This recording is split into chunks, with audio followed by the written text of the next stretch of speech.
I do not think that the vote that Hillary Clinton took on that, nor did I think the vote that John Kerry took on it, disqualified him from being a candidate for president.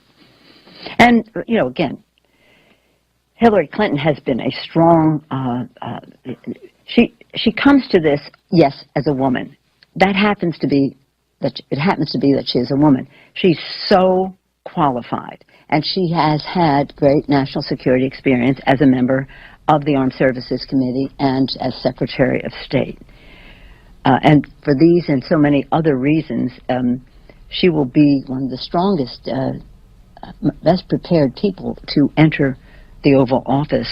All right, ladies and gentlemen, welcome to Gimme 5. The question was, you were against the Iraq War. You voted against the Iraq War. Does the fact that Hillary voted for the war in Iraq, does that disqualify her in your mind? You knew what the answer was going to be, didn't you? Oh, no. Hillary is wonderful. And, of course, the conversation turned to Hillary being a woman, because really, what else does she have going for her? Accomplishments? Proper procedure with her email? Parking legally? All right, here's more.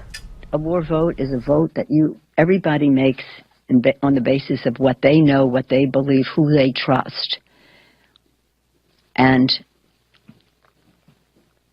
there are a large number of people in both parties who supported the war, unfortunately, because the consequences have been terrible in terms of what it meant to our veterans and the rest of that. But no. The answer is no, I don't think it's a disqualifier. No, it's not a disqualifier. The war was terrible in terms of what it meant to veterans. I don't even know what she's trying to say. I wish I did, but I don't. And then, of course, did you know Hillary's a woman? Yeah, yes, indeed. Here we go. What's important is what it would mean to elect a woman president of the United States. It's a very major consideration.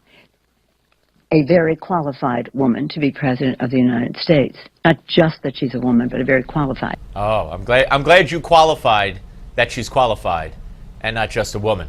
Glad you qualified that sentence. Come on, with the woman garbage. Who cares? I don't care. My goodness. Just you can't find a better woman? You can't find a woman who's qualified, that hasn't, in the minds of many, broken the law, that spits in the face of the public by parking in a handicap zone, by riding by, as we learned today, people in wheelchairs and the elderly who waited in line to see and speak to Hillary, who stages events. I mean, the list goes on and on and on. In Benghazi, what difference does it make? That's the best qualified woman you could come up with?